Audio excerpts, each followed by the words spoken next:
le capitaine Ibrahim Traoré a livré un message important, assez crucial aux forces vives, aux forces combattantes de la région du Yadga. Il a attaqué plusieurs points, entre autres les ressources naturelles du Burkina Faso, les questions de liberté religieuse.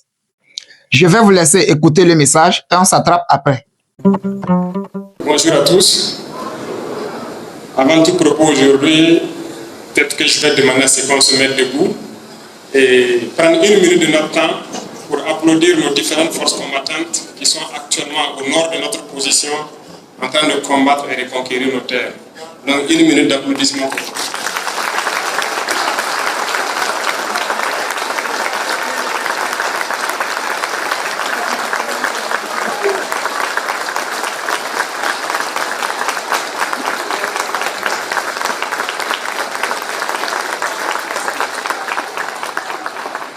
Merci beaucoup à tous, je vous en prie. On souhaite prompt rétablissement à tous ceux qui sont blessés et que Dieu accueille nos camarades tombés dans le royaume des cieux. Merci beaucoup à tous. C'est un grand jour aujourd'hui parce que nous avons décidé ce matin de venir nous entretenir avec vous dans la région de Yadga. Et par définition, on sait bien que c'est la région où on ne porte pas de gants pour parler, où on dit la vérité de façon n'est-ce pas? Et donc ce matin, je vais parler sans langue de bois. Je vais parler de manière crue et sans porter de gants également, je vais boxer. Donc, à bon entendeur, je pense qu'il y a des fortes attentes de toutes les populations, un peu partout dans toutes les régions, là où on passe. Je peux dire que les besoins sont les mêmes un peu partout. Nous avons pratiquement la même situation dans toutes les régions où on passe. Et donc c'est pour dire que nous sommes conscients de la situation, nous connaissons le mal, comme l'a dit quelqu'un, nous connaissons la maladie, et tout ce que nous faisons aujourd'hui, c'est pour soigner le mal. Il y a beaucoup de choses à faire, et je l'ai toujours dit, en un claquement de doigts, je ne peux pas tout résoudre. Ce n'est pas possible. Mais nous faisons les efforts que nous pouvons. Nous nous sacrifions pour que nous puissions atteindre nos objectifs dans le plus bref délai. Et si nous avons décidé d'entamer cette mission, c'est parce que nous avons jugé nécessaire qu'il fallait que notre peuple connaisse le bonheur également. On ne cesse de le dire, nous sommes nés dans des conditions peut-être pas faciles. Nous avons grandi. Nous avons vu le Burkina, nous avons aussi aperçu les autres pays à travers donc les informations et peut-être que nous avons voyagé entre-temps dans certains pays, nous avons vu les réalités et nous nous sommes aussi posé des questions. Pourquoi notre pays ne peut pas aussi se développer et prospérer comme ces pays? Je le disais la dernière fois, il n'y a pas de raison que dans certains pays qui ont juste découvert peut-être le pétrole, en moins de 30 ans, 40 ans, ils changent totalement. Mais pourquoi en Afrique, nous ne réussissons pas à faire la même chose? Pendant que sous nos sols se trouve et le pétrole et d'autres types de minéraux. Prenez l'exemple de Dubaï qui est à côté. 30 ans en arrière, il y avait juste un ou deux immeubles dans la ville. Aujourd'hui, je suis sûr que beaucoup de gens ici du secteur privé se plaisent à prendre leur avion, aller à Dubaï pour aller faire des affaires.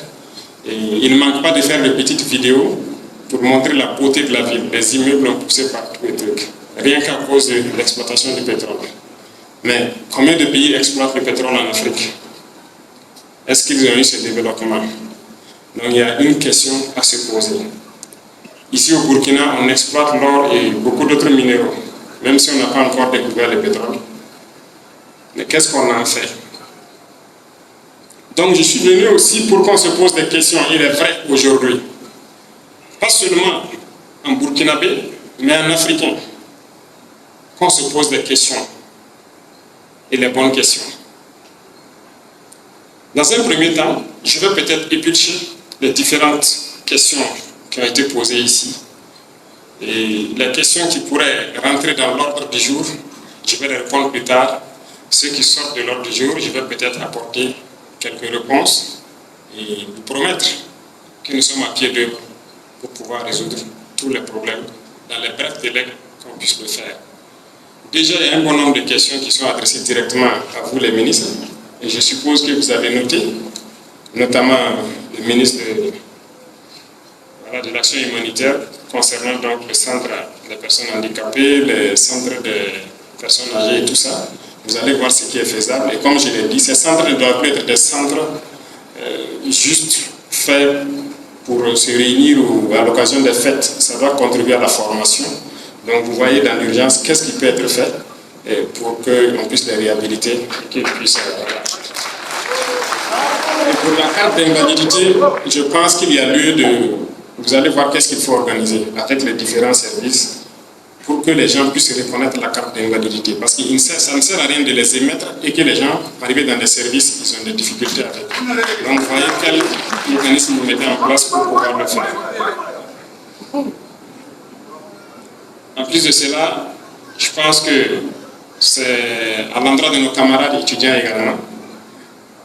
La question des restaurants universitaires de cité, ça nous tient la gorge comme ça. Les infrastructures, les trucs, ça nous tient beaucoup la gorge. Mais soyez sûrs d'une chose, on a déjà commencé. L'initiative est lancée, on a déjà commencé.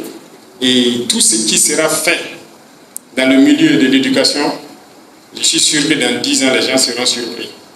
Mais nous avons de vastes programmes pour pouvoir mettre les élèves et les étudiants dans les conditions de dignité surtout et qu'ils puissent pousser. C'est vous l'avenir du pays. Voilà, c'est vous l'avenir. Nous, on a fini les études. Nous, on ne repartira plus étudier. Mais on veut faire en sorte que, je disais au ministre, si on doit construire et on met dans les conditions, que ça nous donne l'envie nous-mêmes de repartir étudier encore. Donc, ça va venir. C'est vrai qu'il y a eu beaucoup de centres universitaires qui ont été construits avant nous, mais il n'y avait pas d'infrastructure. Donc aujourd'hui, on a commencé avec les amphithéâtres un peu. Les restaurants vont venir, les cités vont venir, mais en un claquement de doigts, je ne peux pas résoudre tout ça aujourd'hui. J'ai une admiration particulière pour le capitaine Ibrahim Traoré. Quand je vois le capitaine, je vois Thomas Sankara. Il est très honnête, clair. Il parle sans langue de bois. Au fait, c'est ce qui me plaît chez le capitaine. Il est honnête avec lui-même. Il ne passe pas par 1000 chemins pour dire la vérité. Il dit ce qu'il pense. Et c'est ça qui fait sa particularité avec d'autres chefs d'État. Il dit sa vérité cash, sans détour. Je dirais ici que le capitaine Ibrahim Traoré est l'un des meilleurs présidents que l'Afrique ait connu. Il sait ce qu'il veut pour son peuple. Il a une vision claire pour le peuple burkinabé. Ça ne tenait qu'à lui et on lui confie à toute l'Afrique. Je vous assure que d'ici 2 ans, 3 ans, 4 ans, l'Afrique devait être le meilleur continent au monde. C'est vrai que les politiciens ont passé le temps à flatter les gens. Chaque fois dans les campagnes, on va vous faire ça, on va vous faire ça. Moi, je ne peux pas prendre ces engagements. Mais je vais peut-être vous surprendre et là où on peut le faire, on va le faire. Je le dis parce que tout de suite, j'ai causé avec le Balou Nawa où il me parlait de la route Waïga-Tougan, une route sur laquelle donc, ceux du secteur privé ont insisté là-dessus. Là. Il me faisait comprendre que cette route, on les a promis le bitumen avant que moi-même je ne naisse. Les années 75 ou je ne sais pas, depuis ce temps, on vous disait, le financement est acquis, on va bitumer. Et chaque 5 ans, vous avez voté, vous avez voté, vous avez voté. Et la route est toujours là, c'est pas bitumée. C'est la même chose. Toutes les routes, un peu partout au Burkina, c'est comme ça. Mais pour dire, bon, il y a beaucoup d'anciens politiciens ici. Hein. Vous voyez que ce que vous avez fait, ce n'est pas bien. Vous avez frappé les gens.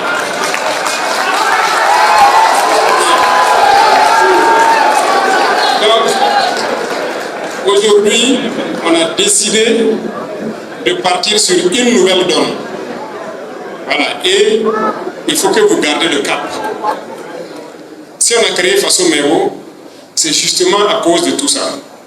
Quand on se balade, partout au Burkina Faso, il y a des problèmes de route. Mais qu'est-ce qu'on fait? Il faut qu'on puisse s'équiper en masse, faire contribuer tout le monde et pouvoir faire nos routes rapidement. Et nous nous sommes donné le délai de fin d'année pour que toutes les régions, même les nouvelles, aient leur brigade sur place. Et c'est ce qu'on est en train de faire. Déjà, Waïbia, la brigade est venue, mais elle est en train de prendre la main d'abord. Je le disais aussi au chef coutumier, on ne peut pas amener une brigade nouvellement et puis l'amener directement sur le terrain. Il y a des gens qui ont été conducteurs qui sont rentrés là-bas. Le jour même qu'ils ont pris les camions vers les machines, ils ont grillé les disques d'embrayage. Donc il faut qu'on les apprenne, qu'ils prennent la main sur quelques mois avant de venir et lancer les travaux.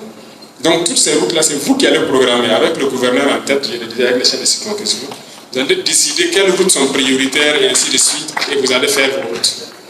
Donc vos machines seront là, tout sera à votre disposition, vous faites les routes comme vous voulez, et l'État accompagne cela.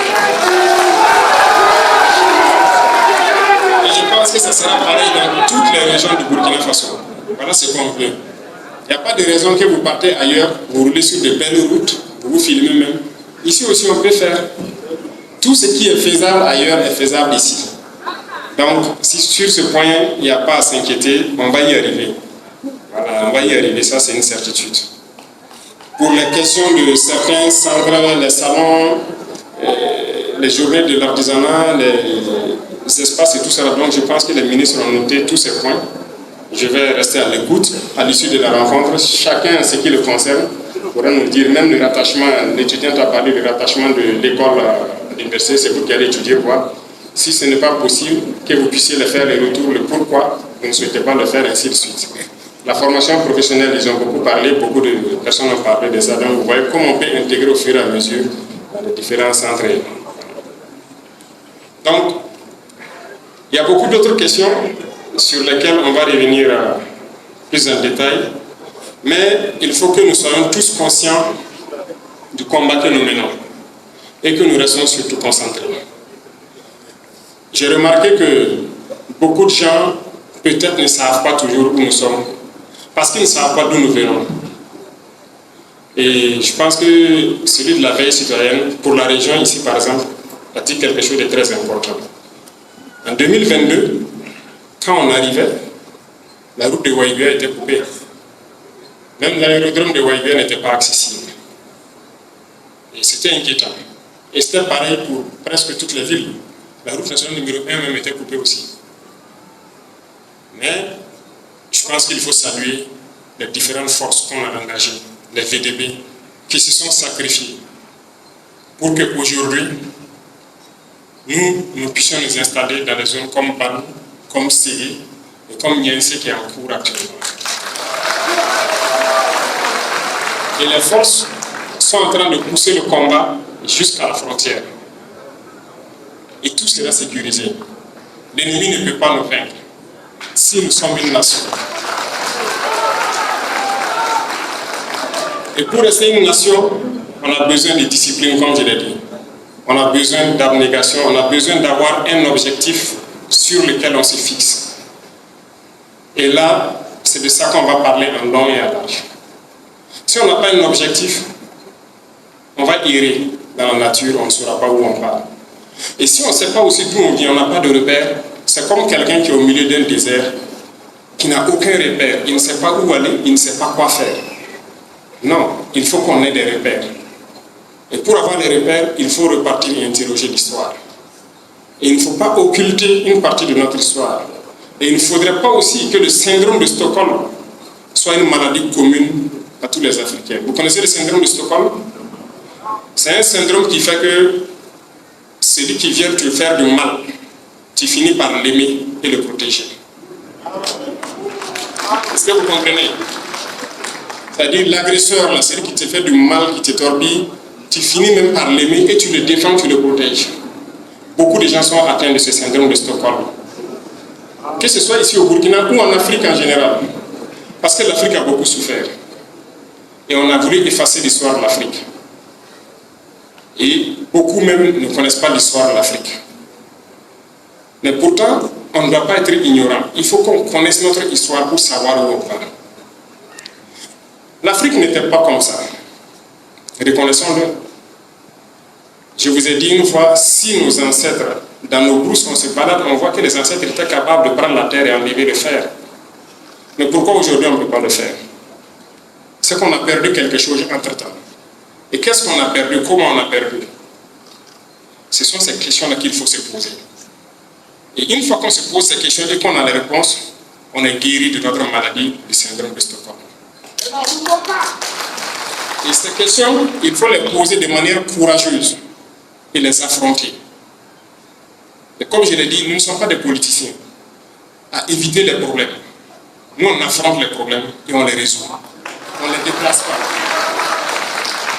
Il y a beaucoup de sujets dans nos sociétés. Quand on veut aborder, c'est tabou, c'est truc. À peine les politiciens vont dire, si vous vous amusez ici, vous allez perdre votre base électorale, vous allez... Bon, nous, on va aborder ces sujets. On va se dire la vérité. Et puis, bon, si vous appréciez, c'est ça. Si vous n'appréciez pas aussi, c'est ça. Mais c'est notre histoire.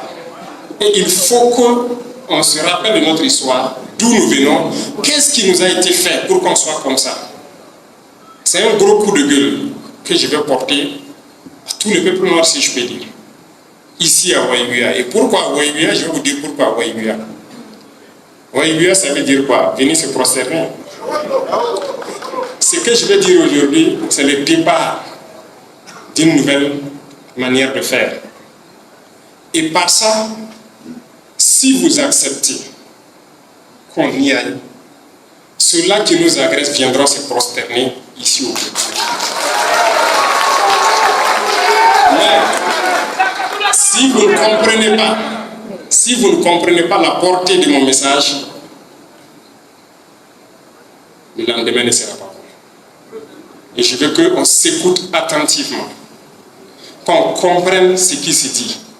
Parce que beaucoup de gens ne savent pas ce que nous vivons. Ce matin, je disais aux différentes forces, il faut que tout le monde sache pourquoi on se bat. Nous, on ne s'est pas levé un matin, aller agresser quelqu'un. Ils se sont levés avec des armes, venir agresser au Burkina Faso. C'est ce qui s'est passé et la guerre est partie, ça fait peut-être plus de 10 ans. Quand les premiers sont venus, ils ne sont pas venus avec des bâtons et des biscuits.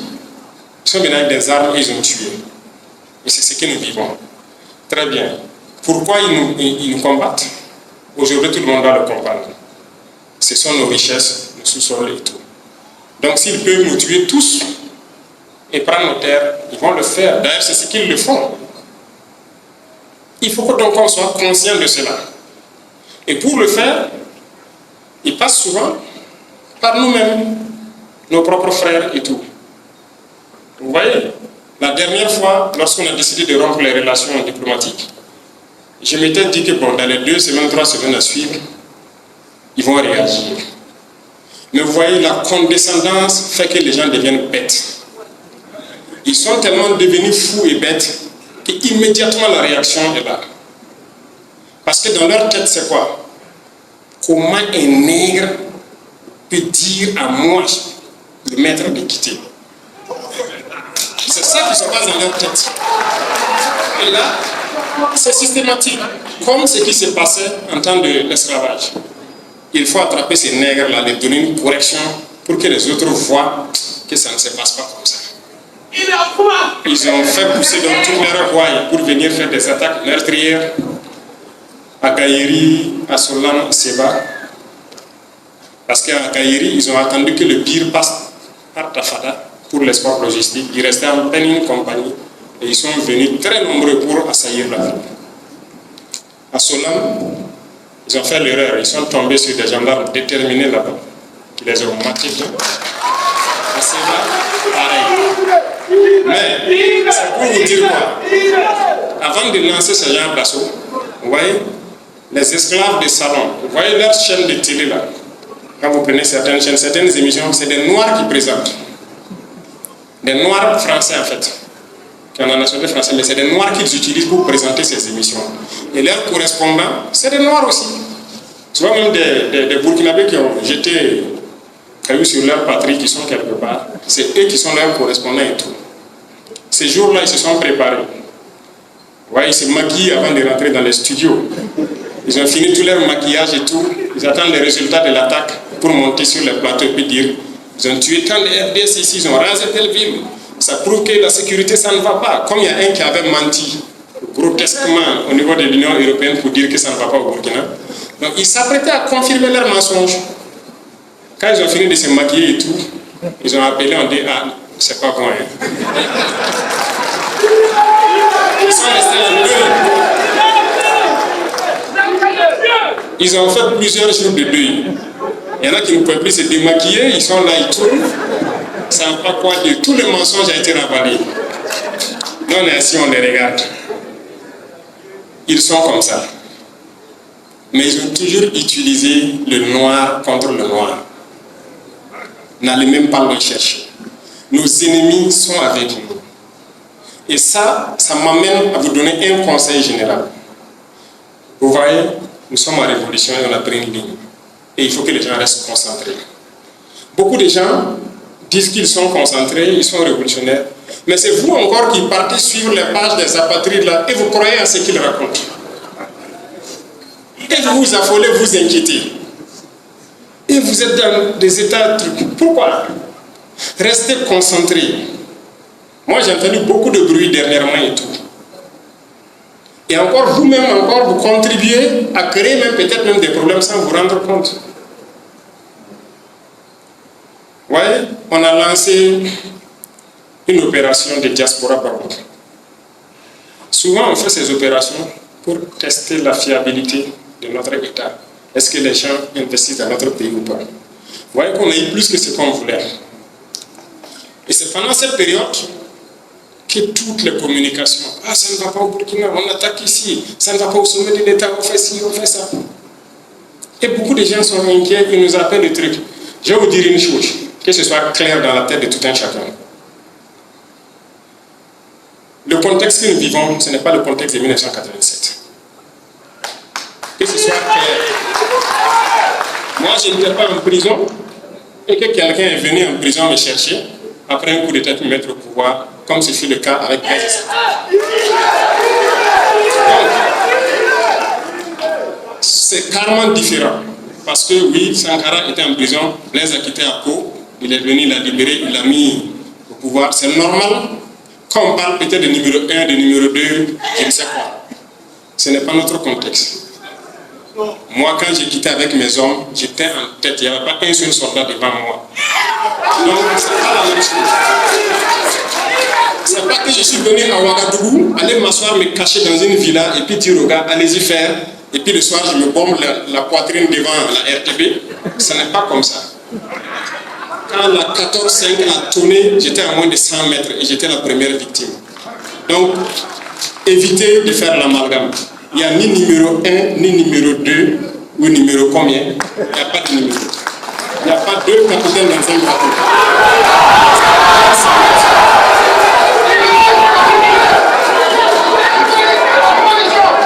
C'est clair, c'est net.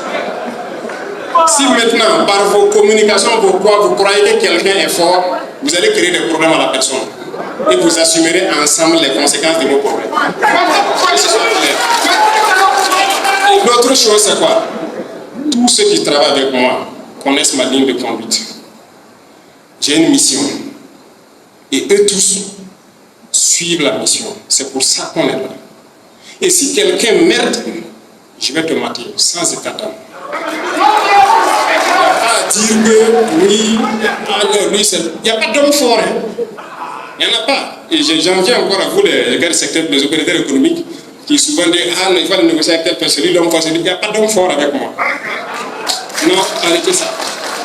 Parce que c'est vous qui mettez des choses dans la tête de certains, et les gens peuvent se croire vraiment forts. Si tu poses des comportements anti-révolutionnaires tout de suite, moi je vais te punir. De toute façon, je prends toujours le temps de vérifier, avoir les preuves, et je vais t'appeler t'asseoir devant moi et puis te dire voilà, et je vais te punir.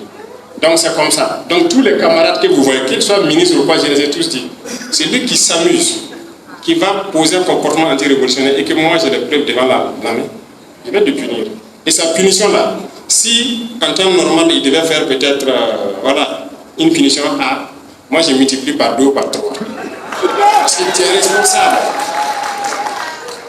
Donc que ce soit clair, arrêtez d'aller écouter les conneries des trucs. On est focus. Moi je n'ai pas abandonné ma jeunesse là pour venir m'amuser avec ma mission. Moi je suis jeune, mais je n'ai plus de jeunesse à vivre. Vous croyez que je vais vivre une jeunesse encore? C'est fini. On me prend le matin, les voilà, dans ma maison, on m'amène au bureau, la nuit on m'amène, et ils sont assis à la porte devant la porte, comme un prisonnier. Et vous croyez que je vais m'amuser avec ma mission? Non. Moi je n'ai pas sacrifié ma jeunesse pour rien, je ne vais pas m'amuser avec ma mission. J'ai un rêve pour mon pays et le rêve va se réaliser. Et partant de cela, ceux-là qui, on observe, ça fait maintenant 4 ans qu'on observe des gens, on parle à certains, prenez ça au sérieux. Moi, je ne vais pas sacrifier ma jeunesse et puis laisser quelqu'un qui va venir s'amuser avec moi. Maintenant, je vais commencer à percuter et puis avancer. Ceux qui savent, qui ne veulent pas de problème, il ne faut pas venir vers nous. Parce que vers nous, vous aurez des problèmes. Ne vous mettez pas en travers de notre chemin. Donc, restez concentrés, restez focus. On doit développer notre patrie, c'est ça le plus important. Tout le monde doit manger à sa faim, comme l'a dit le responsable des personnes âgées. Je suis très content d'entendre que nous mangeons au présent de l'indicatif. Ça, c'est une fierté. Mais on passait le temps à quémander, des gens viennent nous donner à manger, c'est ça. Dernièrement, beaucoup de pays viennent nous voir pour les ONG, quoi. Je dis, mais attendez, qu'est-ce qui se passe? Vos ONG humanitaires, c'est rentré, c'est sorti ici. Nous, on a notre dignité à défendre. Il y a des choses qu'on n'accepte plus. Allez-y donner ailleurs. On ne veut pas de votre aide. Il n'y a pas là. Non. Ce qui veut dire qu'ils ont d'autres choses derrière la tête. Ce n'est pas comme de l'aide. C'est comme l'a dit quelqu'un. Si vous voulez venir aider un père de famille, parce que ses enfants ne mangent pas bien, pourquoi vous allez venir et puis vous ne donnez pas au papa là discrètement de les donner? Vous voulez aller vous-même donner aux enfants pour dire que le papa ne vaut rien. C'est ça que vous voulez dire. Ça ne marche pas. Notre culture n'accepte pas ça. Donc, ils ont utilisé beaucoup de canaux pour nous asservir. J'ai parlé des ONG, l'infiltration dans nos habitudes, beaucoup de canaux. Mais on ne va pas accepter. Parce que tout ça, c'est pour nous maintenir et pouvoir bien piller nos ressources. Il est temps que nous tous on comprenne que nos ressources doivent servir à ce que tout le monde ait de l'eau potable à boire. Vous avez parlé du problème d'eau. Mais est-ce qu'on va continuer à encourager ceux qui boivent le champagne au détriment de tout le monde pour avoir de l'eau potable? Nous ne pouvons pas accepter ça. Et mais, très souvent, qu'est-ce qui se passe? Quand nous-mêmes on se bat contre ceux qui ont du champagne pour que tout le monde ait l'eau potable à boire, celui qui a le champagne paye celui qui n'a pas l'eau à boire là. Pour chanter, c'est loin, se mettre contre vous. Et vous acceptez aussi. Dis-moi, ça se fait ou pas? Hey, ressaisissons-nous. Il y avait des problèmes de Hawaïbia depuis des années. Ça va se résoudre tout de suite. En tout cas, le Premier ministre a lancé des travaux la dernière fois. Je suis passé ce matin, j'ai vu les tuyauteries qui viennent avec force sur Waïbia et il y a un barrage qui doit être construit, c'est ça? Qui va participer à ravitailler tout Waïbia. Donc le problème d'eau va se résoudre d'ici là. Vous n'aurez plus de problème d'eau. Les années passées avec les bidons jaunes, comme vous l'avez dit, c'est fini. Inch'Allah, ça va finir. Mais tout ça, c'est le sens de notre combat, c'est de la dignité. On ne veut pas que nos mamans là aillent dormir devant des forages, se lever à des heures pas possibles pour aller chercher un bidon d'eau pour pouvoir nourrir la famille. Mais attendez, on est riche, on faut de la dignité. Et la richesse doit être partagée. Et pour partager la richesse, c'est ça. Et là, ça m'amène aussi à un coup de gueule à certaines personnes qui sont là aujourd'hui. Voilà, comme j'ai parlé de l'or et tout ça là.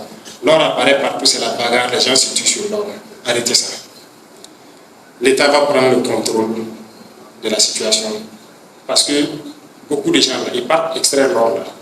D'abord, on détruit nos natures de manière anarchique. Et quand ils finissent, beaucoup partent payer des véhicules. Prenez 1000 personnes qui partent payer des véhicules de 20 millions. Ça fait 20 milliards qu'on a donné comme ça quelque part. Pourtant, on n'a même pas de route pour rouler dessus. Quand vous quittez Yabou pour aller à Ouagadougou, il n'y a pas de route. Mais on fait les routes ou bien on fait quoi? Donc, il faut qu'on se parle, qu'on se comprenne et qu'on puisse construire ensemble. Chacun aura son compte. Mais évitons de dilapider nous-mêmes notre propre richesse. Est-ce qu'on se comprend? Ce n'est que l'introduction. Pour que vous compreniez un peu là où je pars. Parce que je vais vous choquer aujourd'hui. Et choquer tout le monde.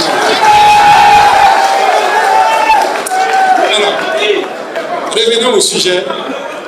Vous devez comprendre la contexture générale. Qu'est-ce que ces gens-là veulent de nous et qu'est-ce que nous-mêmes on veut de nous-mêmes? C'est de ça qu'il s'agit. Je vais vous raconter deux choses qui vont nous ramener un peu à tout ce qu'on est en train de dire.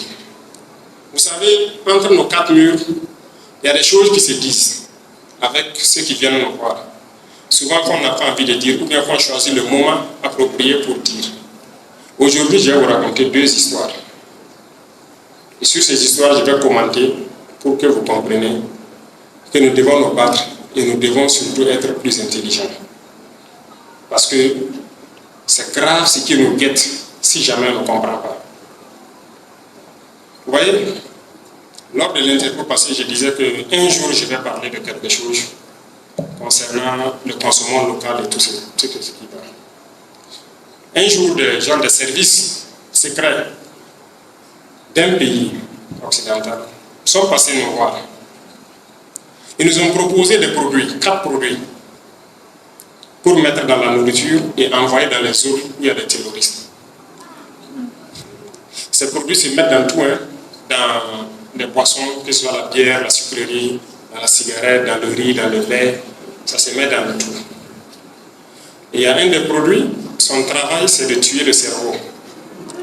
C'est-à-dire pour que la personne ne puisse plus réfléchir. Ça ferme petit à petit vos neurones. Voilà, en tout cas, ça vous rend bête. Et au bout de quelques années, donc, la capacité à réfléchir, à faire les choses diminue. Il y a un des produits, ça c'est la capacité physique. Si la personne était capable de courir 12 km au bout de quelques années, ça serait peut-être 6 km, 4 km, il devient faible. L'autre, c'est la somnolence. Il va commencer à devenir, je ne sais pas, les médecins savent qu'est-ce que ça touche et tout. On a écouté attentivement et on a demandé le nom des produits. Ils ne nous ont pas donné et ils sont partis. Mais avant de partir, on les a demandé, est-ce que vous avez déjà expérimenté quelque part? Est-ce que ça marche vraiment? Sinon, pourquoi on va payer et puis faire ça? Parce qu'ils sont venus nous proposer, c'est pour que les zones où il y a des terroristes, que ces individus-là s'affaiblissent et d'après le temps, dans quelques années, on peut les écraser facilement en fait. Ils nous ont dit que oui, ils ont déjà utilisé ça quelque part. En Afrique, quelque part en Asie également. Ils ont déjà utilisé ça plusieurs fois. Vous savez, ce qui m'a fait froid, j'ai dit, ouais, l'Afrique est foutue. En fait, ils utilisent ça déjà en Afrique. Ça, c'est une certitude. C'est à regarder certaines populations, même chez nous ici. Regardez le comportement de certains, la réaction de certains. Regardez aujourd'hui les jeunes garçons là. Nos grands-parents avec 4 femmes, 5 femmes, 10 femmes, ils arrivaient à les satisfaire. Aujourd'hui, c'est vrai que c'est pas vrai.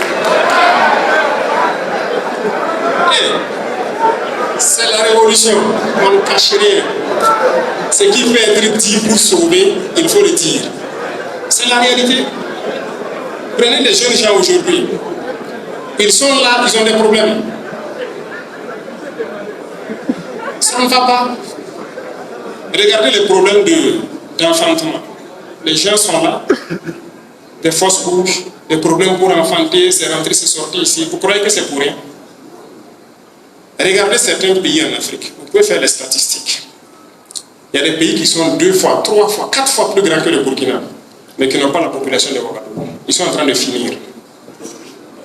Hey, Africains, on ne va pas se réveiller. Est-ce qu'on ne peut pas travailler nous-mêmes et puis nous nourrir et continuer de consommer ce qui vient d'ailleurs et on ne sait même pas ce qui est dedans? Et le comble de l'Africain, c'est quoi? Souvent, les Blancs eux-mêmes sortent et puis dire que tel truc qui se vend en Afrique là, c'est pas ce qui se vend en Europe. Ils ont mis quoi. On a vu le scandale avec Nestlé, Nido et autres là. Le lait qu'ils vendent à leurs enfants là-bas, c'est pas le même qu'ils vendent en Afrique et tout. Mais le noir, il n'est pas d'accord. Non. Lui, il veut consommer ce qui vient de chez nous. C'est pour dire à nos mamans, le consommation local là, c'est une bataille. Et c'est pour ça qu'on fait, on veut réfléchir à faire toutes les unes de transformation possibles. Pour qu'on consomme ce qu'on produit et éviter d'importer ce que nous ne savons pas. Parce que c'est un problème grave. Si on cherche à nous exterminer depuis longtemps, est-ce que vous êtes conscient de ça? Les gens sont venus. D'abord les conquêtes arabo-musulmanes. Ça fait plus de 1000 et quelques ans d'esclavage en Afrique. Cette partie d'ailleurs qu'on cherche à effacer de notre histoire. Et beaucoup de gens ne savent pas, ils sont ignorants de ça. Qu'on a fait plus de 1000 ans d'esclavage avec les Arabes. Et le dernier marché d'esclaves à fermer, c'était en Médine en 1962. Vous faites semblant ou bien vous ne savez pas. Et là, on castrait les hommes valides, là, on les castrait pour qu'ils n'enfantent plus. Ça n'a pas pu finir l'Afrique.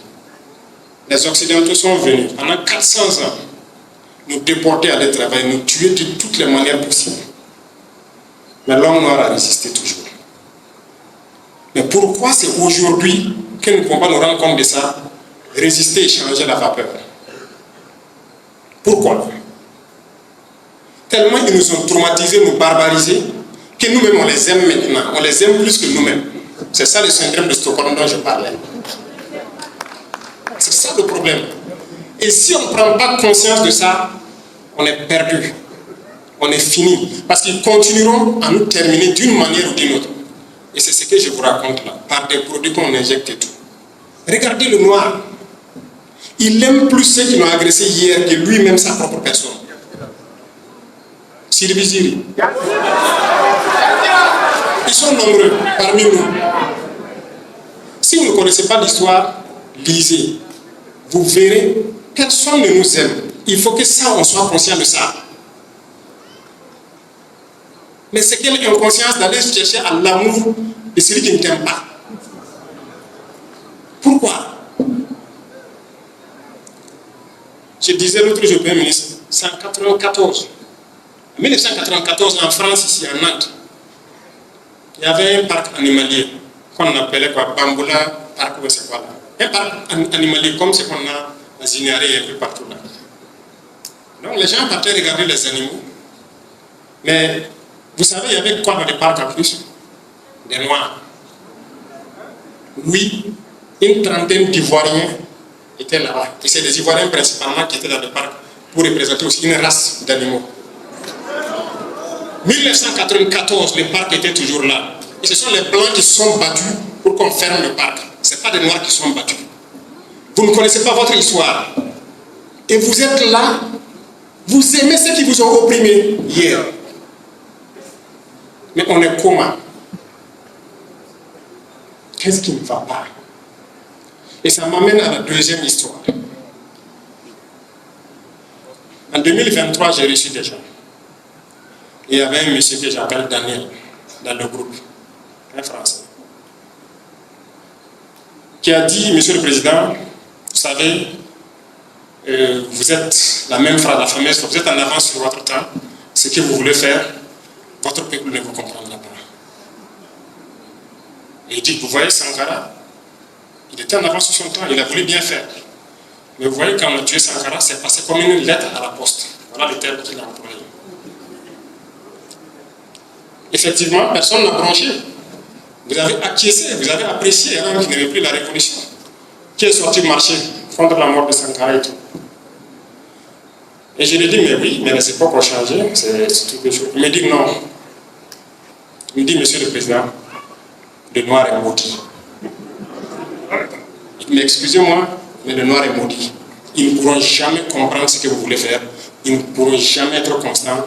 Vous allez voir. En temps normal, si je n'étais pas président, il partirait avec des dents en moins peut-être. Mais je me suis agrippé à ma chaise, serré le cœur et j'étais assis, je l'écoutais. Et il m'a rassuré que vous ne comprendrez jamais ce que je vais faire. Et qu'il viendra un moment où vous allez expliquer ça et tout. J'ai dit merci et je les ai dit au revoir.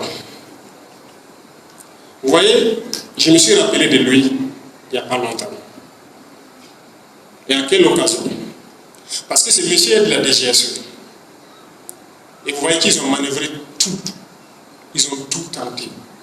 Tout ce que les gens souhaitent, c'est la guerre civile au Burkina. Là, si vous tuez, on vient piller l'or et puis on repart, c'est tranquille. Il y avait un monsieur à l'ambassade ici qui a fui avant qu'on expulse l'ambassade. Sûrement par la complicité de certains, je suis en train de vérifier. Un certain Emmanuel, peut-être qu'il va entendre mes propos. Je sais. Lui et les chargés d'affaires ont rencontré beaucoup de gens dans le monde artistique, voilà, le monde culturel et tout, pour préparer les esprits. Et surtout le monde de la communication aussi. Parce que leur objectif, c'est d'agir au plus tard en août pour mettre fin à notre révolution. Mais depuis longtemps, ils manipulent tous les sujets, l'ethnie, la religion. Ces deux sujets ont toujours détruit l'Afrique. Regardez toutes les guerres en Afrique, on manipule par la religion, par l'ethnie. Et sur les réseaux sociaux, vous voyez, ça se manipule tous les jours. Mais le monsieur Daniel avait sa théorie et sa stratégie, que les gens n'avaient pas accepté là-bas. Mais dernièrement, Daniel est rentré un jour. Il a proposé de partir vers l'Est, de prendre l'amitié pour manipuler sur la religion. Et ils vont faire dérouler les rouleaux compresseurs contre le Burkina. Effectivement, un jour, on apprend un imam qui fait une sortie fracassante, jusqu'à il m'a traité de quoi là? N'est-ce pas?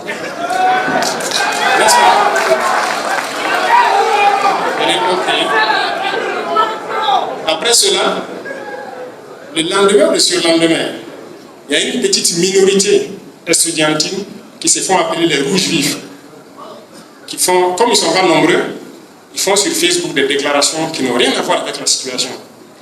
C'est le plan de Daniel.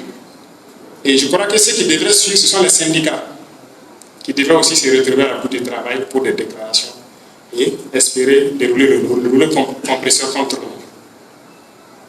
Quand on a dit d'arrêter ce monsieur en question, effectivement, c'est ce que Daniel voulait, qu'on l'arrête.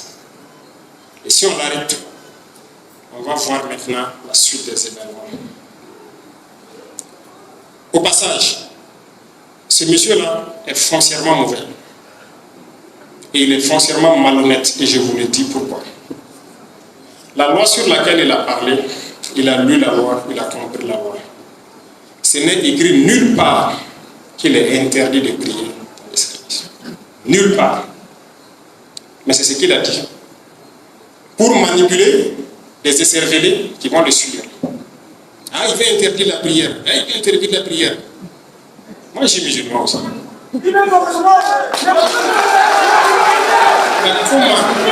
Comment on peut être manipulé et ne pas avoir un petit sens de réflexion? Ça veut dire qu'il est très mauvais. C'est pas qu'il ne sait pas, il sait. Mais il a dit qu'on a interdit de prier. Pourtant, c'est faux. On a dit de ne pas ériger. Tu peux prier dans ton bureau, tu peux, si le gars de Dieu, tu peux sortir dehors sur ton arbre prier. Ça, il n'y a pas de problème. On n'a pas interdit de prier.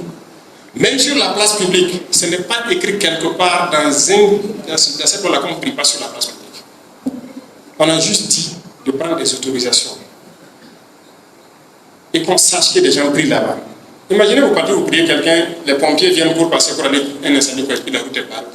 Il faut que, chez les pompiers, là, ils peuvent vous dire, chaque matin, normalement, on dépose chez eux les autorisations que la mairie donne pour les activités sur les voies publiques. Pour que quand ils veulent sortir pour des interventions, ils savent le passer. Donc on n'a jamais dit qu'on ne prie pas sur la place publique. Mais ce monsieur, il a dit ça. Bref, je ne vais pas commenter ce qu'il a dit. Mais comme il est fort, il se croyait fort. Puisqu'en 2019, il a même créé une police islamique, comme c'est quoi là. Et les politiciens ont eu peur, ils n'ont rien fait. D'accord. Je répète encore, il n'y a pas deux capitaines dans un bateau. C'est ça. C'est lui qui cherche ses problèmes, il aura ses problèmes. Quand on l'a arrêté, qu'est-ce qui s'est passé? Les gens sont sortis aussi, ces soi-disant partisans, prendre les rues et les réseaux sociaux en train de foutre la merde. Les forces de l'ordre sont sorties. Ils ont mis l'ordre. Mais c'est pour dire quoi? C'est ce jour que je me suis rappelé de Daniel. Et j'ai dit, ce monsieur, il faut que je reparte les remémorer tout ce qu'on a discuté. Est-ce qu'on est vraiment maudit ou pas? À ce temps, j'ai vu des gens qui ont fait des publications, qui ont parlé. La religion au-dessus du pays, quoi. Tu quittes le pays, tu pars là où tu penses qu'on va te recevoir parce que tu es musulman. Mais c'est quelle bêtise. Partout où vous partez dans ce monde, on demande d'abord ton passeport et de quelle nationalité. C'est ça qui te permet d'entrer quelque part. Si quelqu'un pense que la religion peut lui permettre d'arriver quelque part, il n'a qu'à partir. Non, non. Et il faut que nous, les musulmans, on fasse attention. Il faut être modéré. Et ça, je salue parce que c'est uniquement une minorité, en fait, extrémiste qui est dans ce contexte. La majorité là. D'ailleurs, même les bons imams, quand on entend prêcher le truc là, nous-mêmes, on va maintenant les encourager. C'est eux qui vont former les gens à l'islam. Mais les radicaux là, on ne va pas s'entendre. Si tu es radicaliste et tu penses que ton pays là est en deçà de toi, de ta religion, tu sors, tu pars où tu veux.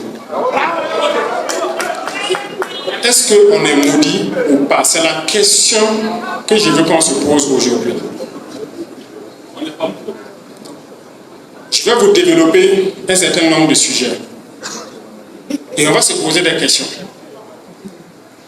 Quand on a décidé que tout le monde doit manger à sa faim, on a payé des tracteurs, on a payé les intrants, on a fait faire les semences, tout, l'agriculture avancée, on a pu bien produire.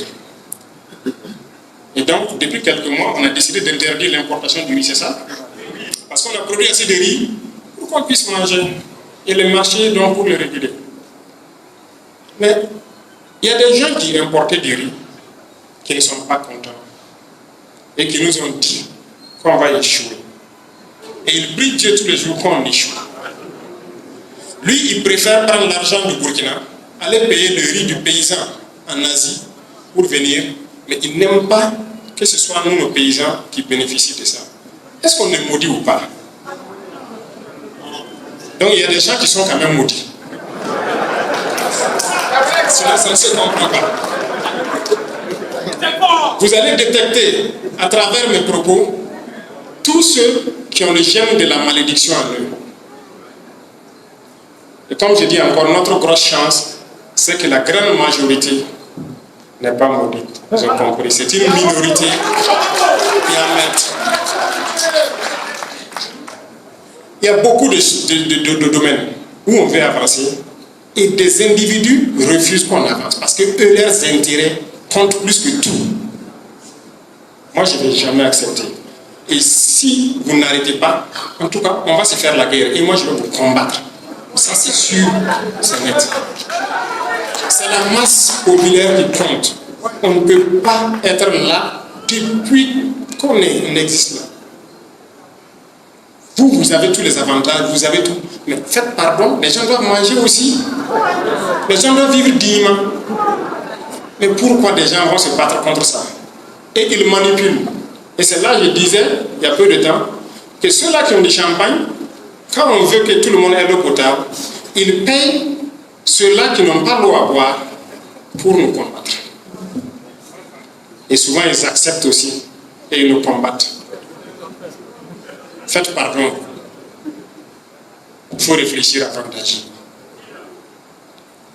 Il y a beaucoup de choses. Beaucoup de gens venaient nous voir. On souhaitait que le Burkina soit un État islamique. Le terrorisme finirait, c'est sûr. On aurait la paix, mais on serait une base arrière, un cancer au milieu de l'Afrique de l'Ouest pour déstabiliser les autres. Moi, je ne fonctionne pas comme ça. On ne peut pas me manipuler comme ça. Et lorsque vous montrez que vous n'êtes pas manipulable, vous devenez un ennemi. Il y a des choses que je vais garder encore par derrière moi.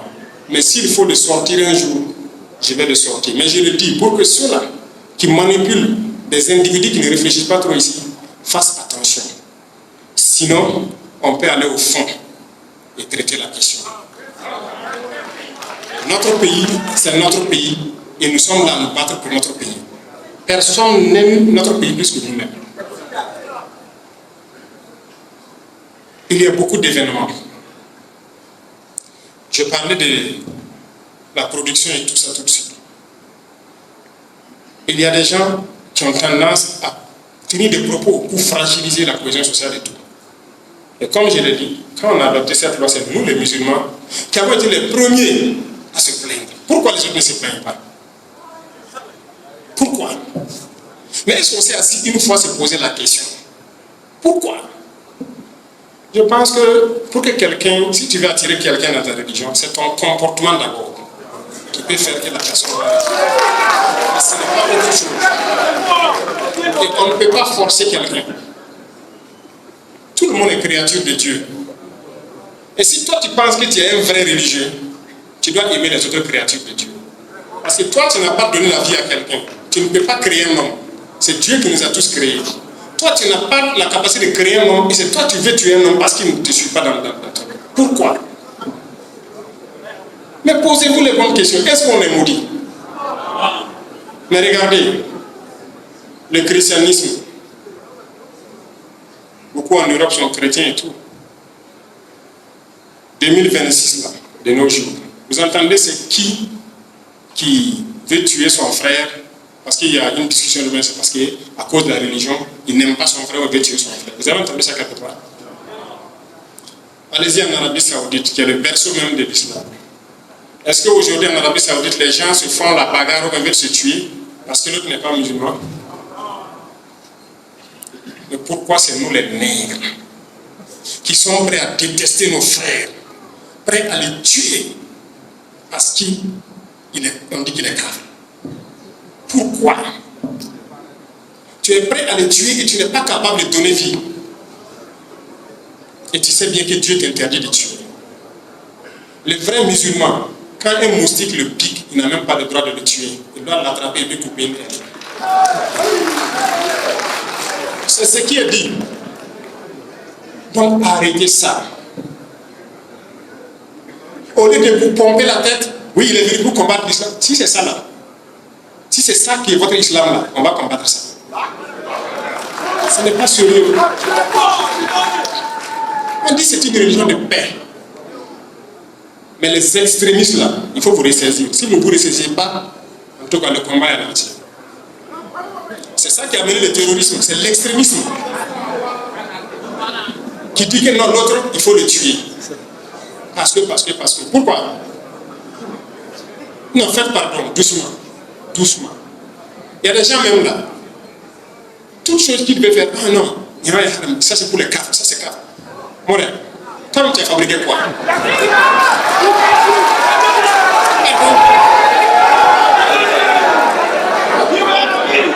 Non, je l'ai dit parce que c'est vrai. On a fait suspendre certains de quoi? De prêches là. Et ça va continuer. Si les gens continuent, ça va continuer. On va les suspendre de prêche si quelqu'un sort au hasard.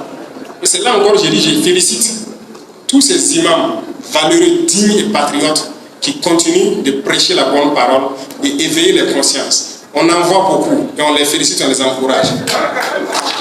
Mais les extrémistes, on va les combattre. Si tu penses que tu peux vivre au 7e siècle, tu pars, tu trouves une brousse, tu t'assois là-bas et tu vis. Puisque normalement tout est haram. Hein. L'eau de l'Oléana, les tuyaux et quoi là, c'est un café qui a fabriqué. Les pompes là, c'est un café qui a fabriqué. La lumière là, c'est un café qui a fabriqué. Les micros même dans lesquels tu parles, c'est un café qui a fabriqué. Mais tu ne peux pas avoir l'intelligence de comprendre ça. Et il sort, il a un gros véhicule, il roule, c'est un café qui a fabriqué.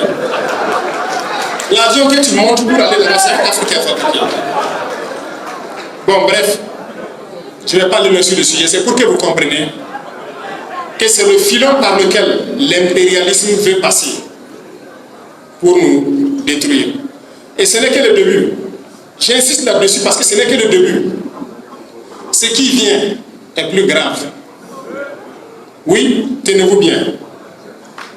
On a tout de suite parlé des bourses des élèves étudiants et tout. Le ministre de l'enseignement supérieur a très bien fait d'expliquer clairement. Les gens n'ont pas pu manipuler. Mais je vais vous dire quelque chose. À l'instant où je parle là, on a plus d'1 millier de jeunes burkinabés. On est en train de recenser dans certains pays arabes. En train d'apprendre quelque chose. On a recensé les dernières statistiques, j'étais 800 et quelques. J'ai regardé la fiche. Personne n'est au courant de leur sortie. Personne n'est au courant de ce qu'ils font. Les ambassades qui sont là-bas ne sont pas au courant d'eux. Et vous savez ce qu'ils apprennent? La charia, les lois islamiques et la jurisprudence islamique. Personne de ces 800 et quelques, comme on a montré la liste la dernière fois, n'apprend un seul métier. Personne. C'est pour venir appliquer la charia ici. Vous voyez pourquoi c'est bien de contrôler ceux qui sortent. C'est pourquoi je dis la phase importante est devant nous. Ces gens-là, je vais les faire revenir. Celui qui ne va pas revenir, c'est qu'il n'est plus burkinabé. Mais il faut qu'on change. Si nous, c'est-à-dire vous-même les imams ici, vous ne pouvez pas former nos jeunes à l'islam, il faut laisser. Ce n'est pas sérieux. Et je pense que vous pouvez. Et nous-mêmes, nous allons prendre en compte ces financements-là. Que ce soit les jeunes catholiques, les jeunes protestants, les jeunes quoi, nous-mêmes, on va trouver la formule, les traditionalistes, on va financer nous-mêmes tout ce qui est religion. Il faut noter ça, on va trouver un budget pour ça. Parce que beaucoup de gens sont attirés vers ça à cause de l'argent, rien que l'argent. Ils reçoivent les financements, ils font ce qu'ils ont à faire, on fait sortir les enfants, ils partent apprendre la charia, ils viennent appliquer la charia. Ils passent 5 ans, 7 ans d'endoctrinement. Et c'est comme ça, il vient, il est comme ça, il dit que l'autre a couru halal. C'est comme ça. Et résultat de course, on sera là entre nous, à nous entretuer. Et eux, ils vont continuer à piller ce qu'ils doivent piller. Jamais. Moi, je ne vais pas permettre ça. Non. Donc, ceux-là qui étaient là, j'ai entendu des gens dire que non, ah non, ils me soutenaient, c'est quoi? Si tu me soutenais à cause de ça, il ne faut même plus me soutenir. C'est bon. Qu'on soit clair.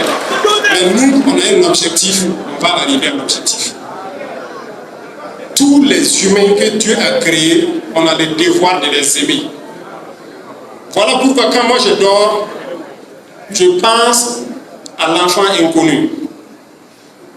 L'enfant que je ne connais pas, qui est au fin fond du Burkina, est-ce que tous les enfants du Burkina dorment? S'ils ne dorment pas, moi je ne peux pas avoir de sommeil. Est-ce que tous les enfants du Burkina ont au moins un repas à manger? S'ils n'ont pas à manger, moi je ne peux pas avoir de repos. Et je me sacrifie pour ça. Donc je ne vais pas laisser quelqu'un venir donc nous dévier de notre trajectoire. Ça jamais. Et il faut que nous prenions conscience. Je parle de l'Africain en général, du noir, de notre histoire, de notre situation actuelle. Parce que l'esclavage n'est pas fini. Hein. Les gens continuent l'esclavage. Hein. Vous ne savez pas ça? On continue d'attraper les noirs, aller les vendre. Hein. Au jour d'aujourd'hui, 2026 là. Donc, on ne vous considère pas comme des humains. On vous voit comme des animaux ou des trucs. Mais pourquoi nous, on doit se comporter comme des animaux à leur égard? Non, moi je refuse ça. Il faut qu'on apporte la réponse conséquente maintenant à ces gens-là. L'impérialisme n'a pas de couleur. Il y en a partout. Et il faut avoir le courage de l'identifier et l'indexer et puis de le combattre. Regardez comment on se comporte. Et ça m'amène à encourager encore les jeunes à se lancer dans la réflexion pour produire. Vous savez que tout ce qu'on fait, c'est importé. Tout. Quasiment tout. Bon, au Burkina maintenant, je peux dire Dieu merci, ça va. Nous, on a pu maintenir notre façon d'enfanner. Ça veut dire qu'on peut prendre le coton, tisser jusqu'à l'habit puis porter. Nous, on rend grâce à Dieu. Mais comme déjà en Afrique, ça va le faire. Tout est importé. Et puis il est fier même de porter la veste importée, et puis il tire ça, et puis il est content. Non, on doit changer de comportement. On ne fabrique rien. Et je disais, on va ouvrir des universités, des technologies et tout, et nous devons réfléchir. Nous devons réfléchir pour créer. Si depuis les années 1800, ils ont créé des moteurs, au jour d'aujourd'hui, la même moteur de P50 ou de CT là, on n'est pas capable de fabriquer. N'est-ce pas? Ça veut dire que Dieu, en créant les humains, il a le besoin de se déplacer. Il a mis toutes les ressources à notre disposition. Le vent, le soleil, le feu, qui sont les trois choses les plus puissantes. En plus de ça, il a mis la terre et l'argile, le sang de la terre qui est le pétrole, c'est ça, non? Et le fer. Le fer et toutes ces composantes qui donnent l'acier. Il a mis ça à notre disposition pour faciliter notre vie. La terre et l'argile, on peut cultiver avec, on peut faire le ciment avec, on peut faire beaucoup de choses avec.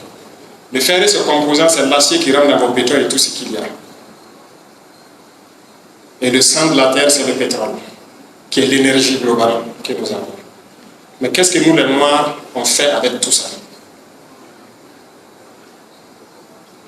On n'est pas capable de prendre l'argile aujourd'hui transformée en ciment de nous-mêmes.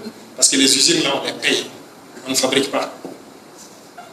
On n'est pas capable de prendre du pétrole aujourd'hui brut, créer nous-mêmes une raffinerie pour le raffiner. On ne va pas payer l'usine. On ne fabrique pas. Aujourd'hui, on n'est pas capable de prendre la terre comme ça et extraire le fer dedans pour mettre du carbone et faire de l'acier. Est-ce que c'est normal? Mais est-ce qu'on est maudit ou pas? Si on n'est pas maudit, ça veut dire qu'on doit pouvoir le faire. C'est ce que je veux qu'on puisse faire. On doit être en mesure de le faire, de produire. Je disais à quelqu'un la dernière fois, il dit, si on cause bien, quand tu te lèves le matin, tu dois chaque fois te poser des questions. Supposons que tu dors nuit. Tu te réveilles, tu prends une serviette, c'est importé. Ta pâte, brosse à dents, c'est importé. Tu finis tout ça, l'habit que tu portes, c'est importé. Tes supports et tout, tout est importé. On ne fabrique rien ici. Tu pars t'asseoir pour ton petit déjeuner, la tasse de thé, tout, à part le sucre peut-être qui vient de ce sucre, tout est importé. Tu pars prendre ta moto, ton véhicule, c'est importé. On ne fabrique rien en Afrique. C'est bien de combattre l'impérialisme, mais c'est bien aussi de nous dire la vérité et de nous réveiller. Et ça, ce sont des questions qu'on doit se poser. Pourquoi nous, on ne fabrique rien? Forcément, les humains sont là, le besoin de déplacement est là. Mais pour se déplacer, tout ça, ce sont les Blancs qui ont créé. Que ce soit les motos, les voitures, les avions. Nous, on n'a rien créé. Notre utilité, c'est quoi? Pour communiquer, avant, on prenait le cheval. On dit à Weber, c'est d'aller porter les messages à Yahoo. C'est le cheval qu'on prend en part. Le Blanc est venu, il a créé le téléphone, l'Internet et tout. Et c'est nous, on sait prendre ça, et on se filme, on fait n'importe quoi avec, on s'insulte, voilà, on fait tout, et puis on est heureux, on n'a rien créé. On ne sait même pas comment ça fonctionne. Les gars de iPhone, on l'a demandé qu'en Afrique ça marche bien. On dit que, ah bon, que les Africains ont les moyens de payer iPhone, qu'il n'y a pas de boutique en Afrique. Mais, nos sœurs, là, excusez-moi, ça se bat derrière le dernier numéro de iPhone. Pour faire quoi avec? On n'est même pas au courant de vous-même. Mais cherchons à fabriquer, cherchons à comprendre, au moins copier. Il y a beaucoup de choses que Dieu a mis à la disposition des humains. Mais il faut qu'on utilise notre cerveau pour transformer la chose. Si les gens nous ont esclavagisés, on a eu du retard. Mais aujourd'hui, il n'y a pas d'explication, il n'y a pas de raison. Il faut rattraper en copiant. Si on ne le fait pas, c'est qu'on refuse d'utiliser notre cerveau. Et si on refuse d'utiliser notre cerveau, ça veut dire quoi? Vous connaissez ce que ça stipule? Hein? Qu'on est contre Dieu.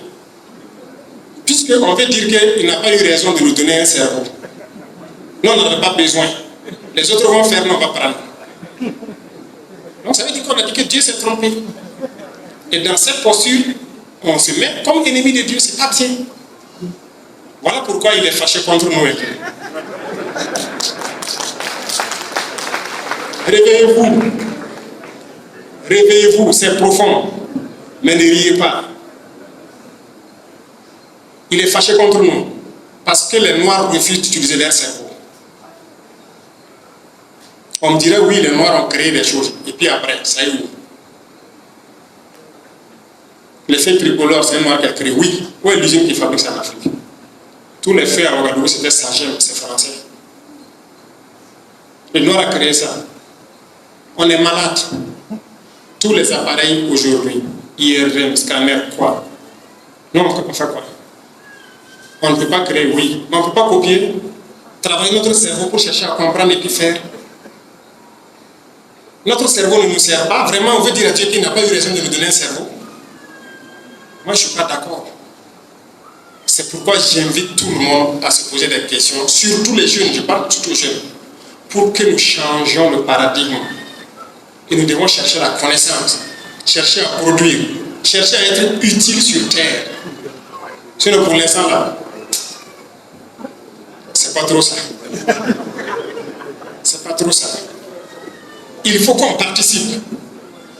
Vous les voyez, aujourd'hui, qu'on le veuille ou pas, vous voyez la guerre qui se passe, Iran et États-Unis, ils sont assis à distance et puis ils se bombardent. Nous, on a créé quoi? Mais vous voyez, ce sont des Noirs qui sont assis, qui font des débats. Les États-Unis, c'est la puissance. C'est la puissance. Toi-même, tu fais quoi? Tu crées quoi? Hein? On ne va pas se concentrer. C'est sérieux. Si on les voit, ils font ça. Allons-y réfléchir comment on peut transformer le pétrole, comment on gagne du propergol pour propulser quoi? Réfléchissons. Les autres là, ce n'est pas Dieu qui est descendu les donner la connaissance. C'est le même cerveau qui les a donnés. Mais eux, ils ont décidé d'exploiter leur cerveau à bon escient. Mais nous, on a dit à Dieu qu'il n'a pas eu raison de nous donner un cerveau. Nous, on n'avait pas besoin. On n'a qu'à laisser et ils vont faire. Résultat de course. Ils viennent donc nous manipuler, nous cogner, on se fait la bagarre et ils prennent nos ressources et ils partent. C'est pas ça, non? Comme des villages ont été réinstallés dans cette région ici, ils avaient été cherchés, réinstallés. Aujourd'hui, ils se tuent, ils font la bagarre chez Chefferie. Est-ce qu'on est normal? Mani Sougouri. Wallahi Mani Sougouri. Doucement.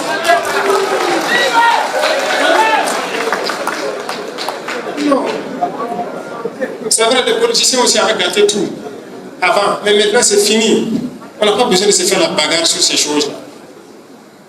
Donc, moi j'invite surtout les jeunes à revoir notre copie pour qu'on ne soit plus dépendant des gens, pour qu'on ne soit plus à la traînée et qu'on crée, qu'on fasse beaucoup de choses. Parce que si on ne le fait pas, on va disparaître. On va disparaître. Parce que ceux-là, s'ils reviennent ici, vous allez envier le sort des morts. Vous allez envier le sort des morts, je vous jure. La nature même va s'énerver contre nous. Si aujourd'hui il se met à pleuvoir de certaines manières, on n'a même pas de bonne canalisation. Ça veut dire qu'il suffit que le ciel pleure plus que d'habitude, toutes nos villes sont parties. Il suffit que la terre se fâche et tremble un peu, tous nos bâtiments s'effondrent. Parce qu'on n'a rien fait. Dieu a fait qu'on n'a pas ces catastrophes naturelles-là. Mais pourquoi on ne profite pas? Regardez aujourd'hui la situation géopolitique du monde. Les plus intelligents comprendront quelque chose. C'est la face de l'Afrique. Dieu a ouvert une fenêtre pour qu'on puisse s'en sortir. Mais les gens ne voient pas. Ils ne voient pas. Et quand nous on fait l'effort de parler, de sensibiliser, oui, les plus intelligents comprennent, mais vous verrez les idiots demain, ils vont nous insulter. Ils vont nous insulter, ils vont se moquer de nous. Parce qu'il y en a, il y a des nègres qui sont comme... Vous voyez, c'est comme si nous, on a vu des nègres enchaînés sous des arbres. Leurs maîtres les maltraitent, la nuit ils partent les enchaîner sous les arbres, ils sont couchés là-bas. On dit on va aller les sauver. On fait tout le combat nécessaire. Traverser les champs de mines, les barbelés et tout. On arrive, on enlève les chaînes et on dit les gars, suivez-nous, on va partir. Certains vont vous suivre. Il y a des nègres là. Il va crier, oh maître, il est venu me sauver. Viens remettre ma chaîne parce que je ne fais pas de problème. C'est ça. Il y a des nègres comme ça. Faites tout ce que vous voulez pour le déchaîner. Il va crier, oh maître, venez, venez. Il y a quelqu'un qui est venu pour me sauver ici, me déchaîner. Venez mettre la chaîne, moi je préfère rester avec vous. C'est malheureux. Et je parle à l'échelle de l'Afrique en fait. C'est malheureux. Moi, j'ai failli ne pas naître à cause de l'effet de ces gens. Moi, ma grand-mère, selon ce que je sais de l'histoire, elle était presque, je dirais, la ménopause, mais elle a pu avoir 2 enfants. Puisqu'elle avait plus de 50 ans. C'était un miracle dans leur village. Pourquoi elle n'a pas pu enfanter tôt? Parce que ces gens-là les avaient pris. Elle a connu la pénétration coloniale ici. Et c'était interdit de faire des enfants ou de se marier. Ils ont tué presque tous les hommes du village. Et c'est après les indépendances qu'elle a pu faire ses enfants. Donc moi j'ai failli ne pas naître à cause de leurs effets sur moi. Et j'étais très proche d'elle. Elle m'a raconté beaucoup de choses. Et j'ai vu sur son corps les traces de la maltraitance de ces gens-là. J'avais 10 ans quand elle est décédée en 98. Donc je vis les effets de la colonisation dans ma chair. Et vous êtes nombreux à connaître ça aussi. Mais certains encore continuent d'adorer leurs malfaiteurs d'hier. Ils les aiment plus que eux-mêmes, ils les aiment plus que leurs frères. C'est ce que je ne comprends pas. Ces gens-là, il faut les combattre. Il faut les combattre sans état d'âme. Et on ne va pas tolérer ça. Ce qu'ils ont fait hier à nos ancêtres, hier à nos grands-parents, ce qu'ils nous font aujourd'hui vivre à travers le terrorisme, si on ne se concentre pas, ce que leurs enfants vont faire vivre à nos enfants, ça sera pire que l'enfer. Et nous, on ne souhaite pas ça. Donc, il faut se battre. Il faut se battre et arrêter d'être des traîtres. Des gens prêts à vendre leur pays ou je ne sais quoi. Il faut rester burkinabé et concentré. Dieu merci. Je dis encore Dieu merci. Nous avons de la chance. C'est qu'au bout de ces 4 ans, nous avons pu jauger que beaucoup de gens ont compris la portée de notre message, le sens de notre combat, au Burkina ici, mais même en Afrique. Et ceux-là qui continuent de sensibiliser, de militer, de faire comprendre, d'ouvrir les yeux aux gens, je vous félicite et je vous encourage à continuer. C'est la seule solution, de faire comprendre aux gens que c'est possible. Et par nos actions, je pense que vous voyez que c'est possible. On peut y arriver. De toute façon, on va lancer des programmes bientôt et vous verrez. On va construire nos pays, on va construire nos villes, on va construire nos routes. Et on va vivre en paix. Quant au terrorisme, c'est la race humaine noire la plus maudite. Des gens qui, s'ils ne sont même pas en désaccord avec eux-mêmes, leur propre intelligence, c'est-à-dire s'ils avaient un petit peu de cervelle là, ils la laissent s'asseoir et puis se demander, puisque tu te lèves, tu viens tuer l'autre, que c'est djihad toi de faire. C'est un cas, c'est ça, non? Ok. La Kalachnikov que toi tu prends pour tuer là-haut, c'est toi qui as fabriqué. C'est pour un cas, il ne faut pas utiliser ça. Va faire ton couteau et puis tu viens. Ou bien tu tailles ton gourdin. Là, c'est toi qui as fait, c'est halal. Tu viens, on va combattre. Les véhicules que vous roulez là, c'est pas pour vous. Et vous dites que vous faites du djihad pour tuer les cadres. Vous voyez comment ils sont malhonnêtes. Et il y en a qui sont dedans conscients de ça. C'est leurs chefs qui savent que non, et ils sont dans un autre jeu. Mais les idiots qu'on tue en pagaille là, chaque fois que moi je regarde les échos du front, ou les nouvelles du front, ça ne me plaît pas de voir des noirs qu'on a tués. Mais ils ne méritent que ça. Ils ne méritent que ça. Est-ce que ça nous plairait de voir vraiment autant de cadavres? Mais ils viennent pour tuer, dans la bêtise. Ils viennent écrire là, peut-être au nom de Dieu. Mais l'arme là, c'est pour un kafir qui a fait. La moto que tu roules, c'est un kafir. Si le mandat là, il nous s'asseoir et puis réfléchir, et puis créer pour eux encore. Vous voyez comment on est là. Donc, cette espèce-là doit disparaître. Voilà pourquoi nos forces sont engagées et ils vont les éliminer jusqu'au dernier. Ça, c'est ça. Mais le Burkina, c'est réel. Et ça ne va même pas tarder. Comme je l'ai dit, continuez à bosser dur. Nous avons fait des pas, le Burkina.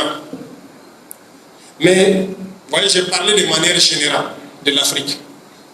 Ce ne serait pas judicieux que le Burkina seul avance comme il le fait. Ça devrait être un mouvement d'ensemble. Mais Haya, c'est notre limite ici. C'est ça le problème. Et quand on réalise beaucoup de choses, on fait beaucoup de choses, ça ne plaît même pas à certains de nos frères. Mais bon, quand cela le tient, moi je vous encourage à rester concentrés. Travaillez à ce que nous produisons soit ce que nous consommons, au vu de ce que je vous ai expliqué. Travaillez à maintenir la cohésion sociale, à mettre le patriotisme en avant de toute considération, parce que nous sommes des humains a priori. Et chaque humain doit respecter l'autre humain, à cause de la vie que toi tu ne peux pas créer. Et ceux-là qui viennent pour donc nous ôter la vie ou nous pourrir la vie, nous allons les combattre avec la dernière énergie. C'est sans état. En plus de ça, le reste, que ce soit nos ressources, tout ce qu'il y a comme truc, soyez sûrs d'une chose. Le Burkina Faso est un miroir. Je vous l'ai dit. Les autres se reflètent dedans. Et tout le monde attend de voir. Allons vite. Prouvons-leur que c'est possible. Beaucoup de pays africains peut-être attendent de voir. Est-ce qu'ils vont pouvoir? Est-ce qu'ils vont y arriver? Les gars, allons vite. Allons-y. On va y arriver. À chaque fois que nous faisons quelque chose, si les gens sont à côté, ils aboient, ils font quoi? Ne les regardez pas. Quand vous voyagez là, c'est pas chaque chien qui aboie que tu prends un caillou, t'arrêtes pour lapider. Non, continue. Il va voir à la fin là où tu es arrivé. C'est ça le plus important. Donc, j'ai dit je vais parler sans porter des gants. C'est comme ça. Voilà, ils sont à Waibia et à Waibia on parle comme ça. Mais je savais que si j'ai envoyé la brigade de Fada avant la brigade de Waibia, je ne pouvais pas venir ici. Voilà pourquoi j'ai mis les deux brigades. Hein? Donc, on ne sera pas plus long que ça. C'était un coup de gueule général à l'espèce noire, si je peux dire, pour qu'on se réveille. Parce que Dieu, il n'est pas forcément content de ce que nous faisons. Notre comportement, et principalement nous les jeunes. Et je veux qu'on change. Qu'on change, qu'on se mette au sérieux et qu'on travaille. Qu'on transforme nos vies. Qu'on participe à la vie de la planète. Et qu'on pense à demain. Si on n'est pas fort, ils viendront nous écraser. D'une manière ou d'une autre. Il faut qu'on soit fort. Et on est sur la bonne voie. Et il faut continuer ainsi. Donc, les jeunes étudiants, la balle est dans votre camp, les élèves et étudiants. Travaillez, bossez, utilisez Internet pour chercher la connaissance. Copiez tout ce que vous pouvez copier. Nous sommes en train de mettre toutes les conditions nécessaires pour que vous puissiez réussir. Et dans les universités, quand on veut ouvrir les filières technologiques, ce n'est pas pour aller être ingénieur, sortir, venir s'asseoir dans le bureau. J'ai dit ça aux gens. Si tu es ingénieur, tes thèses là, tu copies quelque chose. Ou bien tu fabriques quelque chose. Sinon, faire les longs papiers, trucs là, on ne va plus donner ça. C'est ça, et même les lycées techniques, il faut prendre ça en compte. Hein. Si à la fin d'année, il doit faire une petite thèse ou quoi là, donnez-lui quelque chose, il n'a qu'à copier. Si c'est un pion d'un moteur, si c'est quoi, il n'a qu'à copier. Ou bien il crée quelque chose. Les longs papiers là, que thèse, il vient s'asseoir avec un gros boubou, il parle. On ne plus de ça. Si tu es technique, tu fais, tu prouves. Donc, je compte sur vous. Hein. Nous, on mettra toutes les infrastructures nécessaires, autant que possible, dans les lycées, dans les universités, pour que vous bossiez et changez la vie. Et nos anciens qui sont là ici, avant qu'ils nous dévancent, mais ils doivent aller la tête haute, savoir qu'ils ont laissé une génération méritante. Voilà. Et nous devons le prouver. Et nous sommes capables de le faire. Donc, je compte sur tout un chacun. Passez le message. Et comme je l'ai dit, au sortir de cette salle, les plus intelligents comprendront mon message, mais ceux qui sont aussi fermés, ils vont commencer à m'insulter, me détester. Pakabamba.